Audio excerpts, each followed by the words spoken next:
Very good evening friends. हम जो है यहाँ पर देखेंगे जनरल इंग्लिश के क्वेश्चन जो सब ग्रुप वन, सब ग्रुप वन सब ग्रुप थ्री में आने मतलब इस बेसिस पे आने वाले हैं। 2017 का ये पेपर हम डिस्कस कर रहे हैं, जो ग्रुप वन सब ग्रुप थ्री का ही पेपर है।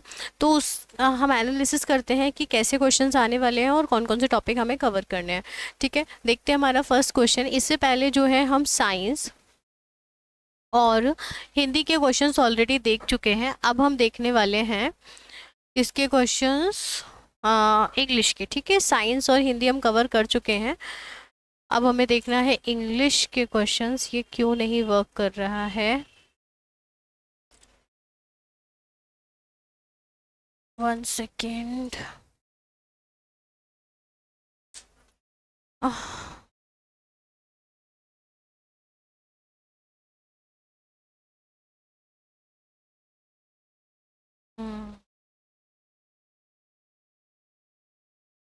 ओके, चलिए हम छोड़ते हैं, फर्स्ट क्वेश्चन देखते हैं। Let me erase this. चलिए, in the given question, a part of the sentence is printed in bold. Below are given alternatives to the bold part A, B, and C, which may improve the sentence. Choose the correct alternative. In case no improvement is needed, your answer is D. ठीक है, he planned his schedule for far in advance, and it didn't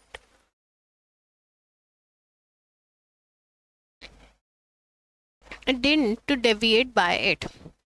It didn't deviate with it. He didn't deviate from it. They didn't deviate into it. No improvement. ठीक है, he planned his schedule far in advance and he didn't deviate by from it होगा। ठीक है, तो he didn't deviate वाला हम यहाँ पे चूज करेंगे। अगला क्वेश्चन रहेगा, यही हमारा सही रहेगा। मतलब ये है कि हमें इसमें से गलत क्या है उस पार्ट को ढूंढना था। ठीक है, और सही वाला उसकी जगह पे क्या आएगा ये बताना था। ठीक है, अगला क्वेश्चन हम देखेंगे। क्या क्वेश्चन है? कुछ उसी तरीके का क्वेश्चन है कि you don't understand the question, don't you. ठीक है, तो इन the given question a part of the sentence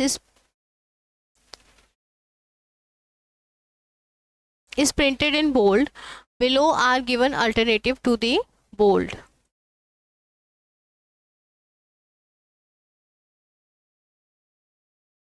In the given question, the part of the sentence is printed in bold. Below are given alternatives to the bold part as A, B, and C, which may improve the sentence. Choose the correct alternative in case no improvement is needed. ठीक है, तो हमें क्या करना है? D answer लगाना है।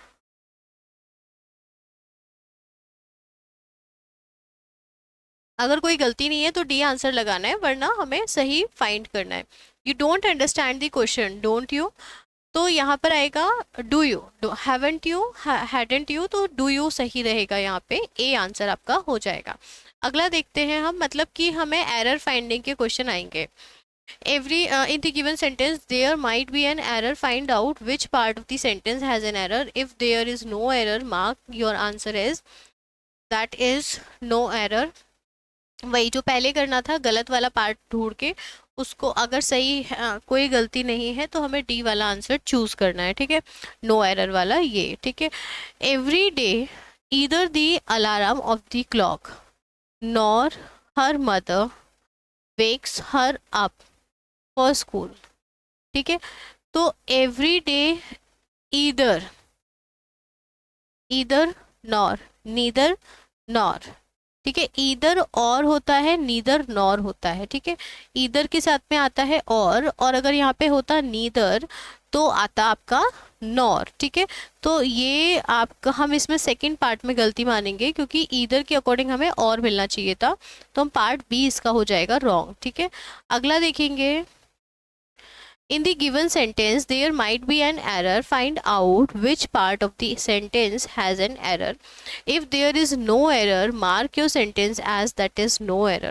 She received a honor for her services to the community. तो क्या इसमें कोई एरर है? शी रिसीव्ड एन ऑनर होगा। ठीक है, an honour to for her services to the community, तो बी पार्ट पे मिस्टेक निकल आया। करेक्ट क्या होगा, ANN होगा, ठीक है। In the given sentence there might be an error, find out which part of the sentence has an error.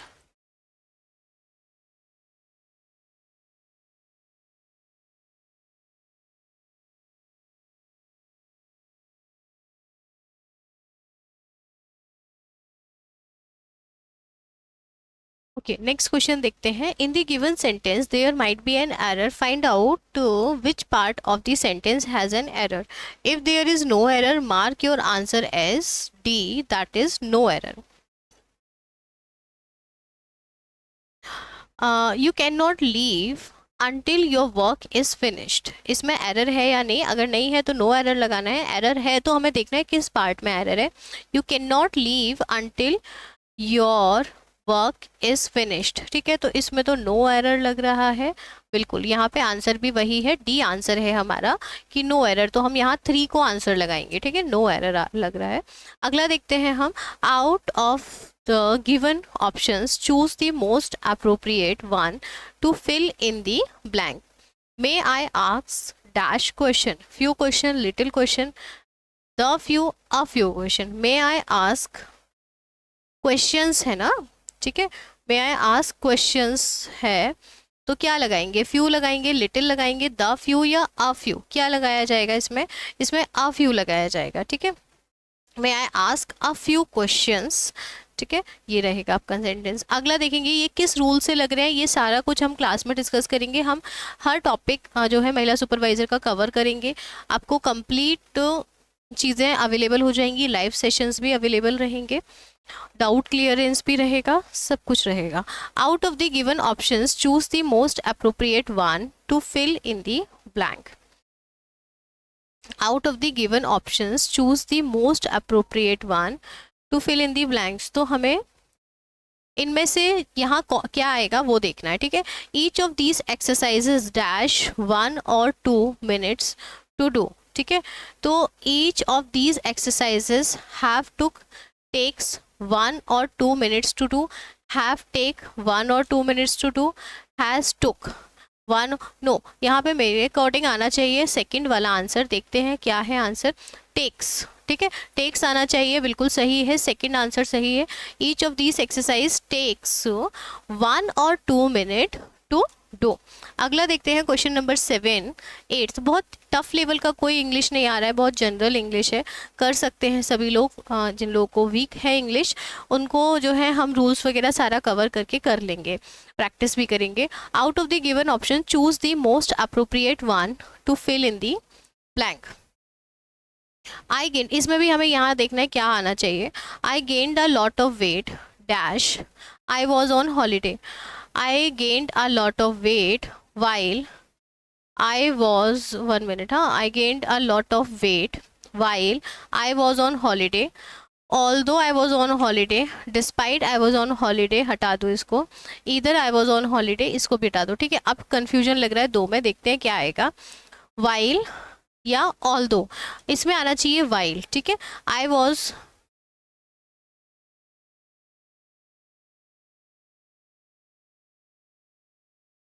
Next question देखेंगे हम, question number 9। Out of the given options choose the most appropriate one to fill in the blank, ठीक है। तो beside, from, among, between, क्या आएगा यहाँ पर। There was a small table dash the bed on which there was a book. There was a small table beside the bed, from the bed, from the bed नहीं आएगा, among the bed नहीं आएगा, between the bed, on which, no, अरे sorry, इसमें तो आपको answer दिख ही रहा है, लेकिन देखो ये जो है ना तीनों ही वर्ड्स बिल्कुल भी सूट नहीं कर रहे हैं, यहाँ पे सिर्फ बिसाइड आंसर आएगा। इस लेवल के क्वेश्चन आएंगे तो सभी कर लेंगे, इंग्लिश काफ़ी ईजी आई है। Out of the given 4 words only 1 is spelled correctly. Correct मतलब स्पेलिंग मिस्टेक देखना है यहाँ पे। Handkerchief, rhythmic, symmetry and weird, तो इसमें से गलत स्पेलिंग कौन सी है ये हमें यहाँ बताना है। वियर्ड जो है गलत स्पेलिंग होती है, ये वियर्ड की स्पेलिंग नहीं होती है, जबकि रिदमिक की स्पेलिंग बिल्कुल ठीक है, सिमेट्री की स्पेलिंग भी बिल्कुल ठीक है, एंड हैंकरचिफ इज ऑल्सो करेक्ट। अगला क्वेश्चन देखेंगे, out of the given 4 words only 1 is not spelled correctly, find the word that is not correctly spelled. इनमें से एक शब्द जो है वो गलत spell, only 1 is not spelled correctly, find the word that is not correctly spelled, मतलब गलत स्पेलिंग वाला वर्ड हमें ढूंढना है। तो वो है कंसेंस, लेजन, एक्टेसी या सुपरसीड। क्या होगा बताएं? कंसेंस, लेजन, एक्टेसी या सुपरसीड। तो यहाँ पे जो है आपका वर्ड कौन सा गलत है? कंसेंस आपका जो है कंसाइंस होता है ये, ठीक है, कंसाइंस होता है, कंसेंस नहीं होता है, तो ये गलत है आपका। लाइजन सही है, एक्टेसी भी सही है एंड सुपरसीड भी सही है। अगला देखेंगे, सुपरसीड का मतलब होता है एक के ऊपर overlapping something. Out of the given 4 words only 1 is not spelled correctly, find the मतलब हमें यहाँ पे भी एक स्पेलिंग गलत है, बाकी की सारे सही है, वही फाइंड आउट करना है।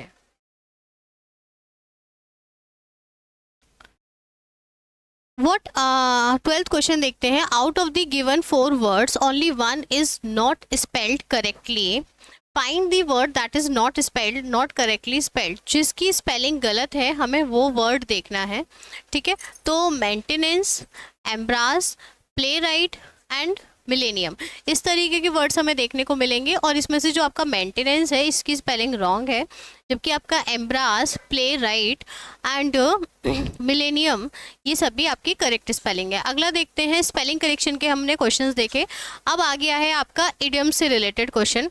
What is the meaning of the idiom a clock and a bull story? A cock and a bull story, ठीक है। इडियम्स एंड फ्रेजेस भी हमें करने पड़ेंगे। A true and inspiring story, जो कॉक एंड बुल की स्टोरी है वो कैसी है? A true and inspiring story है। A moral story told by grandparents है। An old story full of quotations, a story और an explanation which is obviously not true. क्या है ये meaning of the idioms a cock and a bull story? ये क्या है इसका correct answer? Moral story है, ओल्ड स्टोरी है। ये स्टोरी जो है स्टोरी और an explanation which is obviously not true, मतलब कि सिर्फ जो है रास्ता दिखाने के लिए, कुछ व्यू पॉइंट बताने के लिए इस स्टोरी को बताया ये है, ठीक है, ना कि इसमें कोई सच्चाई नहीं है। वो बोलते हैं ना काल्पनिक घटनाओं पर आधारित है, उस तरीके से है, ठीक है। A sentence with an underline word is given below, find the word which is most similar in meaning to the underline word. ये जो वर्ड है डिस्ट्रेस, इसका सिनोनिम हमें ढूंढना है। आप ये मान लीजिए, she claim that the way she had, अब वो यहाँ पे सेंटेंस में फिट हो ऐसा ढूंढना है, लेकिन ठीक है। तो क्या है कि शी, देखते हैं पहले, एंजाइटी, कंफर्ट, डिस्ट्रेस, ठीक है। तो distress, anxiety, comfort, pleasure and safety.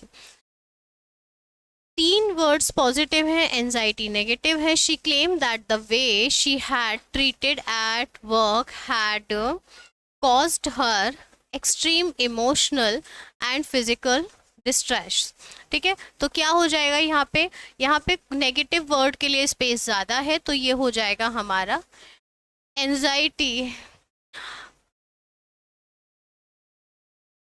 ठीक है। हम नेक्स्ट क्वेश्चन देखेंगे।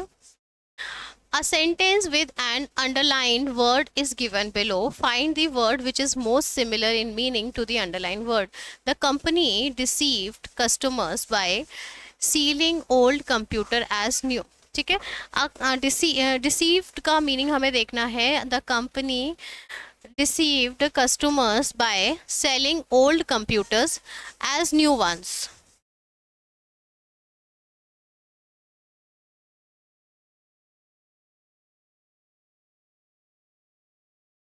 The company deceived customers by selling old computers as new ones, ठीक है। deceived यहाँ पर एक नेगेटिव वर्क है, मतलब कि कंपनी ने जो है कस्टमर्स को चीट किया है, पुराने कंप्यूटर बेचे हैं और कहा है नया है, ठीक है। और हमें क्या निकालना है? मोस्ट सिमिलर, मतलब मिलता जुलता वर्ड निकालना है। The company transported, provided, cheated या डिलीवर्ड। तो अभी जब मैं आपको एक्सप्लेन कर रही थी तभी मैंने कह दिया था कि कंपनी ने चीट किया है, तो यहाँ पे क्या आंसर आएगा आपका, चीटेड आएगा। काफ़ी इजी लेवल के क्वेश्चन है यहाँ तो निकाल सकते हैं बहुत इजी से इजी तरीके से आप लोग इस एग्जाम को। The police has disclosed that 2 officers are under interval investigation. ठीक है, disclosed, the police has disclosed that 2 officers are under internal investigation. Disclosed मतलब कुछ बताना, ठीक है, तो यहाँ पे हाइड नहीं किया है, रिवील्ड किया है। शोड, शो दिखाना नहीं है, बताया है, रिवील किया है। एंड फॉरवर्डेड, तो ये वर्ड नहीं आएंगे, रिवील्ड। तो पुलिस ने क्या किया है, डिस्क्लोज्ड। ये एक बार देखना पड़ेगा, वैसे डिस्क्लोज तो हाइड नहीं होता है। 1 मिनट, अपोजिट ढूंढना था, सॉरी फ्रेंड्स, मैं सिमिलर ढूंढने लगी। रिवील जो है सिमिलर वर्ड में आएगा, और शो जो है इसमें भी दिखाया है, कुछ छुपाया नहीं है। जबकि देखो डिस्क्लोज का मतलब होता है बताना, ओपन करना, छुपाना नहीं। शो में भी आप दिखा देते हो, फॉरवर्डेड में भी दिखा देते हो, रिवील्ड में भी दिखा देते हो। जबकि अगर हम अपोजिट वर्ड ढूंढेंगे तो वो सिर्फ एक ही है, हाइड। मैंने अपोजिट नहीं देखा था, मैं एक्सट्रीमली सॉरी। क्वेश्चन नंबर 17 देखते हैं हम। A sentence with an underlined word is given below. Find the word which is opposite in meaning to the highlighted word from the given options. ठीक है, the company has decided to cease all UK operations after this year. ठीक है, क्या question है, a sentence with an underlined word is given below, find the word opposite. यहाँ पे भी हमें अपोजिट वर्ड ढूंढना है। ठीक है, किसका ढूंढना है, सीज का ढूंढना है। The company has decided to cease all UK operations after this year. तो यहाँ पे सीज मतलब बंद करने जैसा रहेगा। टर्मिनेट, स्टार्ट, स्टार्ट तो बंद से रिलेटेड नहीं है, स्टॉप या हॉल्ट। ठीक है, तो क्या हो सकता है, the company has decided to start, opposite ढूंढना है, अपोजिट सॉरी। सीज का मतलब होता है बंद और स्टार्ट का मतलब होता है चालू। ठीक है, टर्मिनेट भी एक तरीके से बंद रहता है आपका, स्टॉप भी बंद और हॉल्ट भी बंद, रोक लगा देना। अगला क्वेश्चन नंबर हम 18 देखेंगे। क्वेश्चन नंबर 18 हमारा क्या कहता है, हमें यहाँ पे पैसेज पढ़ना है और पैसेज के अकॉर्डिंग नीचे क्वेश्चंस रहेंगे, उनके आंसर केयरफुली करने रहेंगे। Read the passage carefully and choose the best answer to each question out of the 4 alternative. The Pradhan Mantri Ujjwala Yojana is an effective scheme to aid poor section of Indian society. While launching this beneficial scheme, PM Modi said that the cooking gas scheme will benefit 5 crore families till 2019. The Pradhan Mantri Ujjwala Yojana was started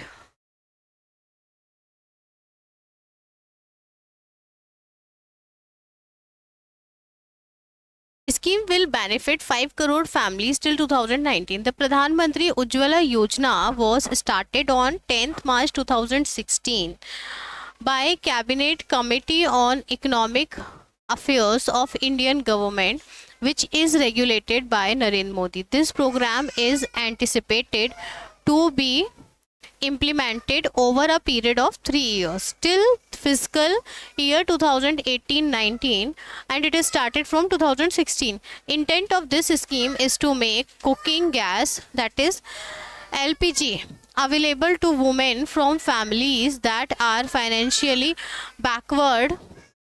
Gas or LPG available to women from families that are financially backward. The scheme will look to implement the said program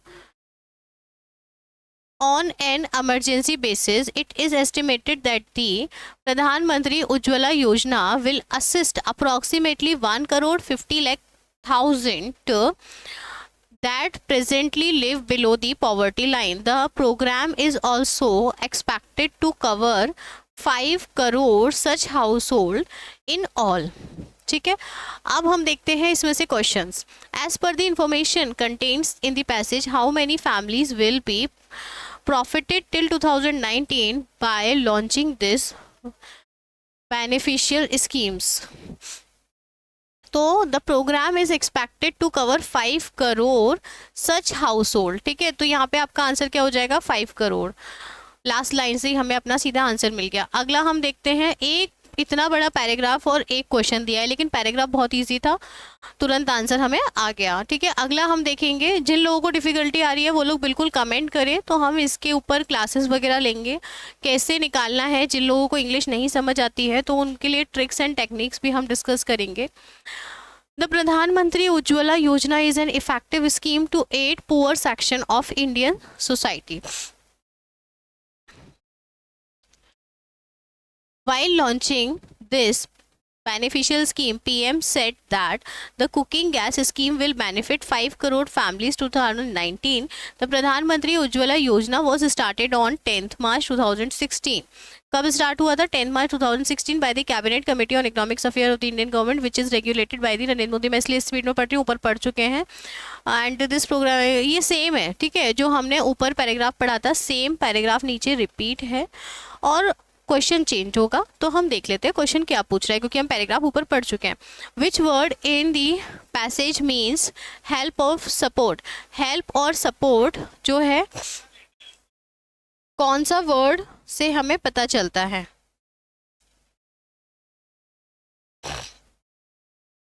help और support जो है किससे पता चलेगा? Paragraph में help और support जैसा word हमें कोई नहीं देखने को मिला है, लेकिन पैराग्राफ में हमें जो वर्ड देखने को मिला है वो है यहाँ पे एड, है ना। एड का मतलब भी हेल्प एंड सपोर्ट होता है।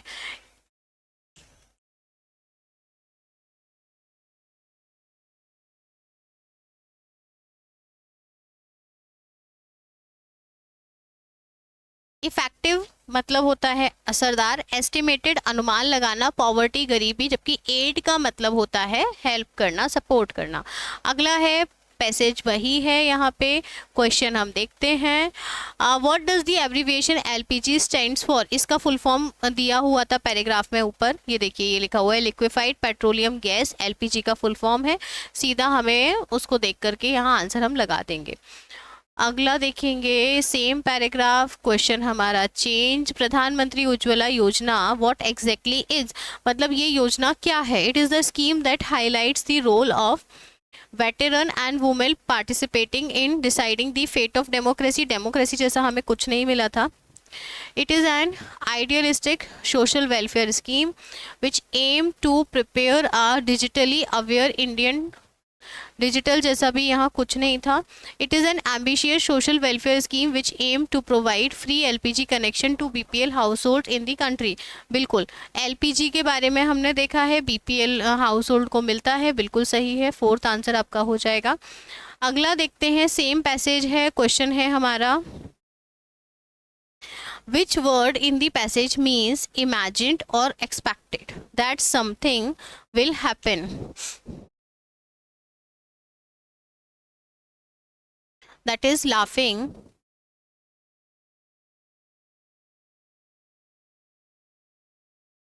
which word in the passage means imagined or expected that something will happen?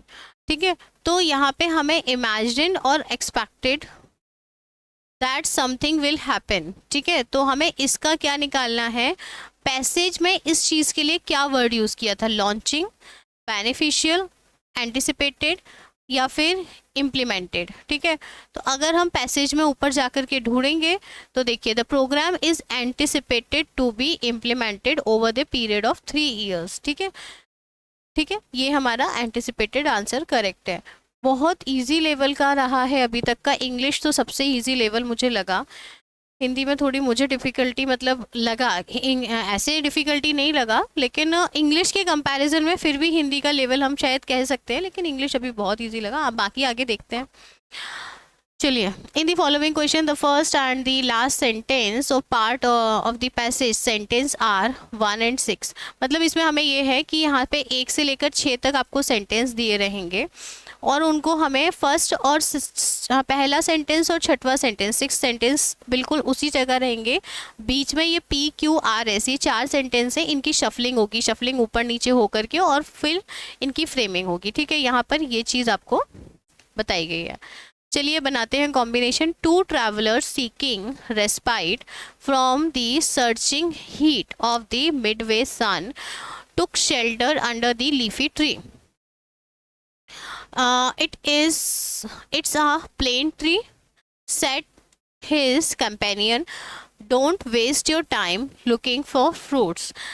They soon left. They soon felt cooled and refreshed. What sort of tree is this? Does it produce edible fruits? Asked one of the men to the another. ठीक है, तो मुझे लगता है first के बाद में आना चाहिए ये वाला सेकंड नंबर पे, ठीक है, और उसके बाद में जो है शायद ये आएगा थर्ड, ये और पढ़ते हैं फिर पता चलेगा.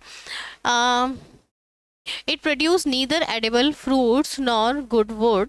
It is none of the most useful tree around. ठीक है, तो देखो वो एक पेड़ के नीचे खड़े हो जाते हैं और काफ़ी मतलब बहुत जल्दी उन्हें ठंडक मिल जाती है और थोड़ा अच्छा लगने लगता है. ठीक है, तो ये सेकंड हो जाएगा.